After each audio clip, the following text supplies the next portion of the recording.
ఒకప్పుడు రాజకీయాలు ఇలా ఉండేవి కావు. అధికార ప్రతిపక్షాల మధ్య విధానాల పరంగానే రాజకీయాలు సాగేవి. అవి అక్కడితోనే ఆగిపోయేవి. కానీ ఇప్పుడు రాజకీయాలు వ్యక్తిగత కక్షలకు దారితీస్తున్నాయి. కుటుంబ వ్యవహారాల్లోకి కూడా ప్రవేశిస్తున్నాయి. నేతల నోటి వెంట నుంచి బూతులు యథావిధిగా వస్తున్నాయి. విలువలు అనేవి మంట కలిసిపోతున్నాయి. వలువలు అనేవి లేకుండా పోతున్నాయి. అలాంటి రాజకీయాలలో తెలుగు రాష్ట్రాలు ముందున్నాయి. ఇక ఏపీ గురించి ఎంత తక్కువ చెప్పుకుంటే అంత మంచిది. ఏపీలో కూటమి వర్సెస్ ఫ్యాన్ పార్టీ మధ్య రాజకీయాలు తారస్థాయికి చేరుకున్నాయి. ప్రతిరోజు ఏపీలో ఎన్నికల వాతావరణమే కనిపిస్తోంది.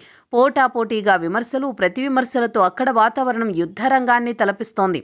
ప్రస్తుతం ఏపీలో అసెంబ్లీ సమావేశాలు జరుగుతున్నాయి. ఈ సమావేశాలకు ఫ్యాను పార్టీ అధినేత జగన్ హాజరు కావడం లేదు. వాస్తవానికి అసెంబ్లీ సమావేశాలకైనా హాజరవుతారని వార్తలు వచ్చినప్పటికీ అవన్నీ నిజం కావని తేలిపోయింది.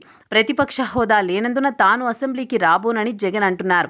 నిబంధనల ప్రకారం సీట్లు గెలుచుకోలేదు కాబట్టి ప్రతిపక్ష హోదా ఎలా ఇస్తామని చంద్రబాబు అంటున్నారు. ప్రస్తుతం కృత్రిమ మేధ సాంకేతిక ప్రపంచాన్ని ఉపేస్తోంది. కృత్రిమ మేధతోనే జగన్ రెడ్డికి చెక్ పెట్టాలని చంద్రబాబు భావిస్తున్నారు. ఎందుకంటే ఏపీ అసెంబ్లీలో కృత్రిమ మేధ ఆధారంగా హాజరు విధానాన్ని ప్రవేశపెట్టాలని ప్రభుత్వం భావిస్తోంది. కొద్ది రోజులుగా దీనిని ప్రయోగాత్మకంగా పరిశీలిస్తోంది. డిసెంబర్లో జరిగే శీతాకాల సమావేశంలో దీనిని అందుబాటులోకి తీసుకొస్తుందని తెలుస్తోంది. సభ్యుల హాజరు పట్టికలో సంతకం చేసి వెళుతూ ఉండడంతో ఖచ్చితంగా లోపిస్తుందని ప్రభుత్వం భావిస్తోంది. ఈ దుర్వినియోగానికి చెక్ పెట్టాలని ప్రభుత్వం నిర్ణయం తీసుకుంది. కృత్రిమ మేధా సహకారంతో పనిచేసే కెమెరాలు సభ్యుల వివరాలను ఎప్పటికప్పుడు నమోదు చేస్తాయి. తద్వారా సంతకం పెట్టి వెళ్లడం కుదరదు.